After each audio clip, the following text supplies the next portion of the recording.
తాకట్లో ఉన్న మీ బంగారాన్ని విడిపించి ఆ రోజు ఆన్లైన్ రేటుకి కొంటాం. Sharma gold company. నమస్తే. నమస్తే అమ్మాజీ. అమ్మా, భార్యాభర్తల సంపాదన ఒకరి సంపాదన ఇంకొకరికి తెలియాల్సిన అవసరం ఉందా?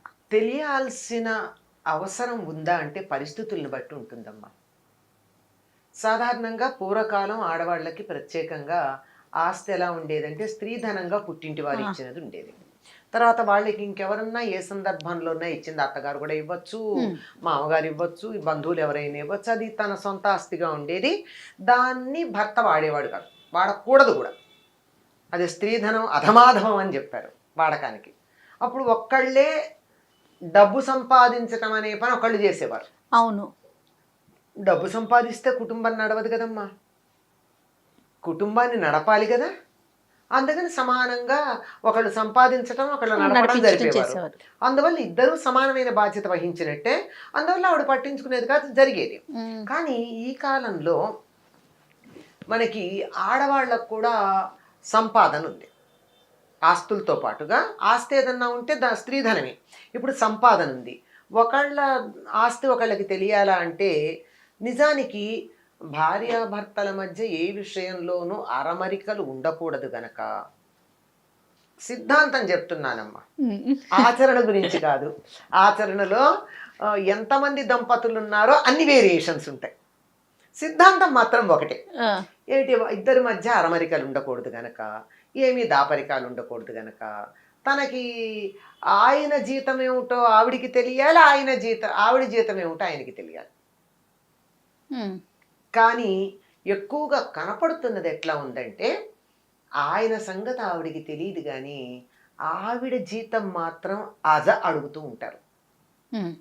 సహజంగా మనం లోకంలో సహజంగా తరచుగా అని చెప్పాను. అందుకే పైగా ఒక ఎక్స్ట్రీమ్ సంఘటన కూడా నేను ఒకటి చూసాను చాలా రోజుల క్రితం అనుకోండి, చాలా బాధాకరం. జీతం వెళ్ళి తనే తెచ్చుకునేవాడు. ప్రైవేట్ కంపెనీలో పనిచేస్తుంటే భార్య జీతం, ఆవిడ కష్టాన్ని అతను తీసుకునేవాడు. లెక్క కట్టి అప్పట్లో బస్సుకి పాసు ఏదన్నా మిస్ అయితే ఉండడానికి ఏదో 100 రూపాయలు ఇచ్చేది. జరిగి కూడా 40 సంవత్సరాల క్రితం మాట. అది విన్నాక నేను అసలు ఎంత బాధపడ్డానంటే, నేను చాలా బాధపడ్డా. ఎందుకంటే శారీరకంగా పని చెయ్యడం, సేవ చెయ్యడం, వాళ్ళ వంశాంకురాన్ని తను మోసి ఆరోగ్యపరంగా ఇబ్బంది పడడం, ఇవన్నీ చేయడం కాక సంపాదించి కూడా పోయాలా వాడి మొహాన. చివరికి ఆ అమ్మాయి ట్యాంక్ బండ్లో తేలింది తర్వాత. అది అందుకు నాకంత బాగా గుర్తుంది. ఎంఏ అయిపోయి ఎంఫిల్ చేస్తున్నటువంటి అమ్మాయి. అట్లాంటి సంఘటనలు చూసినప్పుడు చెప్పకూడదు అనేటటువంటి తీవ్రమైన, ఒక స్త్రీ తన సంపాదన ఎంతో చెప్పకూడదు అనేటటువంటి తీవ్రమైనటువంటి నిర్ణయం తీసుకోవాలనిపిస్తుంది. కానీ అది ఆదర్శం కాదు కదా, అది నెగిటివ్ ఐడియల్. ఉండకూడని దానికి నిదర్శనం. ఉండవలసినది ఏమిటంటే ఒక సంసారాన్ని ఇద్దరు సమమైనటువంటి బాధ్యతతో మోస్తారు. వివాహము, ఆ కాడి పెట్టడానికి కూడా వేరే అర్థం ఉన్నా, పెళ్లి టైంలో కాడి పెడతారు కదా, వేరే అర్థం ఉన్నా మన వాళ్ళ అన్వయం ఏం చెప్తారంటే సంసారం అనే బండిని ఇద్దరు చెరో ఎద్దులాగా సమానంగా మొయ్యాలి, ఒకటి ఎక్కువ ఒకటి తక్కువ కాదు. దానికి లౌకికంగా చెప్పేటటువంటి అర్థం అదే ఉంది, అసలు అర్థం వేరే ఉంది. అక్కడ అపాల మంత్రం అనేది చెప్తారు, ఆవిడ యొక్క ఘనత అదంతా చెప్పుకోవాల్సి ఉంటుంది అనుకోండి. సింబాలిక్గా చెప్పేది అది వేరు.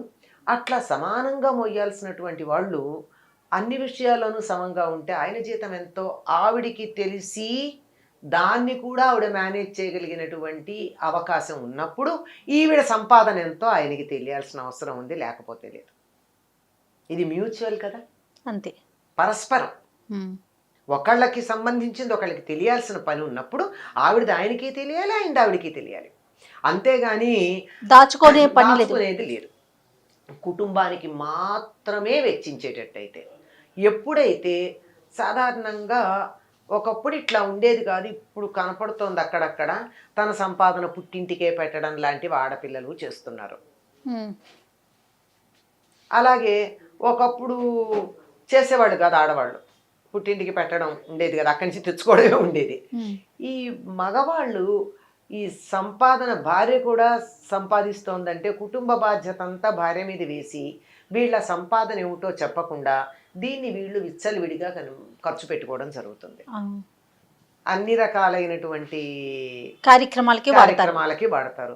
అయితే తన వాళ్ళకి పెట్టుకోవడం, అమ్మకి ఆడబడుచులకి వాళ్ళకి ఇవ్వడం, లేదా ఈయనకున్న ఎక్స్ట్రా కరిక్యులర్ యాక్టివిటీస్కి ఖర్చు పెట్టేసుకుంటూ ఉండడం.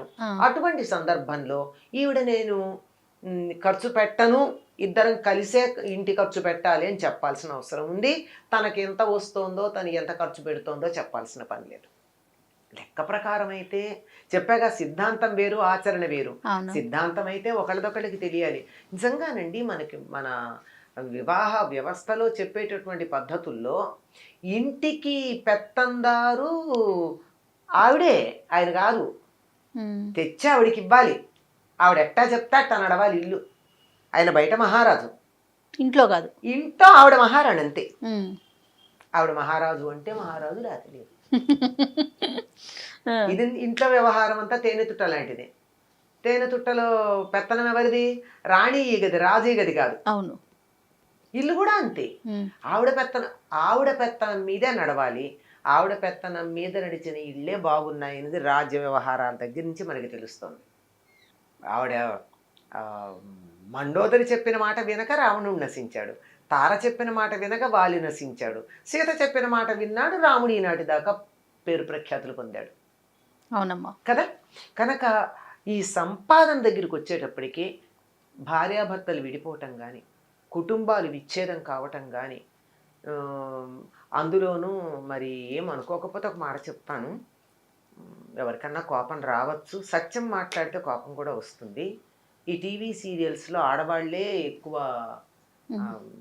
విలనస్గా ప్రవర్తిస్తున్నారు. ఆడవిలన్లు వ్యాంపులు అంటారు, అర్థం కాదని ఆడవిలన్లు అని చెప్తున్నాను. వాళ్లే మగవాళ్లే నయమనిపించేటంత క్రూరంగా ఉంటున్నారు, అలా చూపిస్తున్నారు. ఏమో అక్కడక్కడ వాస్తవాలు కూడా అలాగే ఉన్నట్టుగా కనపడుతున్నాయి కొన్ని వార్తలు వింటుంటే. ఎంత ఒకప్పుడు అసలు ఆడవాళ్ళు ఈ చంపటాలు, క్రూరంగా ఉండడాలు, భర్తల్ని చంపడాలు విన్నామా? అవును. ఇప్పుడు వింటున్నాం అక్కడక్కడ. దాని ప్రభావమా ఏమో మరి తెలీదు. ప్రభావం అయితే ఆ చిన్న తెరదే. అయితే ఈ సీరియల్స్ ప్రభావం వల్ల ఆడవాళ్ళు ఎట్లన్నా ప్రవర్తించి ఉండాలి, లేదా వీళ్ళెళ్ళి వార్తలు వెతుక్కొచ్చి మనకి చెప్పడం అన్నా అయి ఉండాలి. ఇది ఏదైనా చిన్న తెర ప్రభావం. ఇది మొత్తానికి ఈ రకమైనటువంటివన్నీ జరగడానికి కూడా ఈ ఆస్తి విషయాలే కారణమవుతుంది. ఎప్పుడైనా యుద్ధానికి, తగాదాకి, దెబ్బలాటకి, అభిప్రాయ భేదాలకి అన్నిటికీ రెండే కారణాలు. కా అన్నారు అంటే కాంత, కాంచనం, అంతే. అందువల్ల ఈ సంపాదన అన్నది చెప్పడమా చెప్పకపోవడమా అన్నది నిజం లెక్క ప్రకారం చెప్పాలి. కానీ చూస్తూ ఉంటే లోకంలో మాత్రం అట్లా చెప్పే పరిస్థితులాగా ఎక్కడ అనిపించటం లేదు. చాలా వరకు ఆదర్శప్రాయమైనటువంటి కుటుంబాలు ఉన్నాయి. అసలు ఆవిడకి తన జీతం ఎంతో కూడా తెలియనందువల్ల ఆవిడ ఎక్కడ బాధపడే పరిస్థితి లేదు. తాను ఖర్చు పెట్టేదంతా ఆవిడికి ప్రతిరోజు ఆయన రిపోర్ట్ చేస్తాడు, ఇంత ఖర్చు అయింది అని. అట్లాంటప్పుడు ఆవిడకి ఎందుకు తన జీతం వచ్చిందా రాలేదా అని ఆయన మేనేజ్ చేసి, he's a manager, let him manage. ఆ రకంగా చూసుకోవచ్చు కదా. అందువల్ల ఏ రెండు దంపతి సమస్యకు ఇద్దరు దంపతులకి ఒకే రకమైన నిర్ణయం చెప్పడానికి వీల్లేదు. వాళ్ళ మానసిక స్థితిని బట్టి అట్లా ఉంటుంది. సాధారణంగా ఈ రోజుల్లో భయంకరమైనటువంటి అనేక ఉదాహరణలు చూసినటువంటి ఆడవాళ్ళు తమ సంపాదన తమకే ఉండాలి అని వాళ్లే మెయింటైన్ చేసుకోవడం చూస్తున్నాం. దానివల్ల ఇష్యూస్ రావట్లేదంటారమ్మా? వస్తున్నాయి, అదే నేను చెప్పేది. దానివల్ల ఎన్నో వస్తున్నాయి. ప్రతి దానికి కూడా రకరకాలైనటువంటి సమస్యలు వస్తున్నాయి. ఇవన్నీ సమస్యలు తెచ్చుకోవడం, ఇచ్చినందువల్ల వచ్చే సమస్యలు కొన్ని ఉంటున్నాయి, కలిపి పెట్టినందువల్ల ఇలా ఎవరికి వాళ్ళు మెయింటైన్ చేసుకోవడం వల్ల వచ్చే సమస్యలు కొన్ని ఉంటున్నాయి. ఈ విడిగా మెయింటైన్ చేసుకోవడంలో మొట్టమొదట వచ్చేది అహంకారం. నాకేంటి అని ఒక థాట్. ఇది దానికి అహంకారం ఉంది అని రెచ్చిపోవడం ఇటుపక్క వస్తుంది. ఈ రకంగా అనేక రకమైన ఇష్యూస్ ఉన్నాయి. ఫస్ట్ ఆఫ్ ఆల్ ఈ కుటుంబాన్ని కలిపి నడుపుతున్నామన్న ఒక అభిప్రాయానికి, ఏకాభిప్రాయానికి రాకపోయాక ఇవన్నీ సమస్యలు. ముందర అది వచ్చేట్టుగా పిల్లల్ని పెంచాలమ్మా. అవునమ్మా. అది లేకుండా పోయింది. ఇప్పుడు ఇండివిజువాలిటీ అంటే ఎంతసేపు? ఎంతవరకు? అదే కదా, ఎంతవరకు? నువ్వు ఉద్యోగానికి వెళ్ళి నా ఇండివిజువాలిటీ అంటే ఊరుకుంటున్నారా? ఉద్యోగ ధర్మం ఏదైతే ఉందో అది ఆచరించే వరకు నీ ధర్మాన్ని నువ్వు ఆచరించవలసినదే. ఆ తర్వాతే నీ ఇండివిజువాలిటీ. చెప్పిన పని చెయ్యాలి, అంతే. సంతకం పెట్టావు కదా అండర్టేకింగ్లో, చచ్చినట్టు చేయాల్సిందే కదా. అవును. మరి ఇక్కడ ఎందుకు నువ్వు ఇండివిజువాలిటీ అని చెప్పి అస్సలు నీ బాధ్యతలు నువ్వు నిర్వర్తించకపోవడం? ఆ కాస్త అహంకారం పాలు అధికంగా ఉన్నది ఏదే అసలు, లేకపోతే కుదరదు. అప్పుడప్పుడు బుసకొట్టాలి, కాటేయకూడదు కానీ. కనుక అహంకారం పాలు తగ్గించుకుని సమన్వయ ధోరణిలో పెడితేనే సాగుతుందమ్మా అన్ని విషయాల్లోనూ. ఇది మన కుటుంబం అన్న భావన ఉండాలి. నా కుటుంబం అనుకుంటే లేదు, మనం అనుకుంటేనే ముందుకెళ్ళగలుగుతాం. ఆ మనం అప్నాపన్ అని హిందీలో అనే పదం చాలా బాగుంటుంది. ఓనింగ్ ఇట్, మమకారం, మమత్వం, కలిసి ఉండడం. అది తప్పకుండా అమ్మా. నమస్తే. నమస్తే. ఈ వీడియో కనుక మీకు నచ్చినట్లయితే లైక్ చేయండి, షేర్ చేయండి. మరిన్ని వీడియోస్ కోసం మా ఛానల్ని సబ్స్క్రైబ్ చేసుకోండి.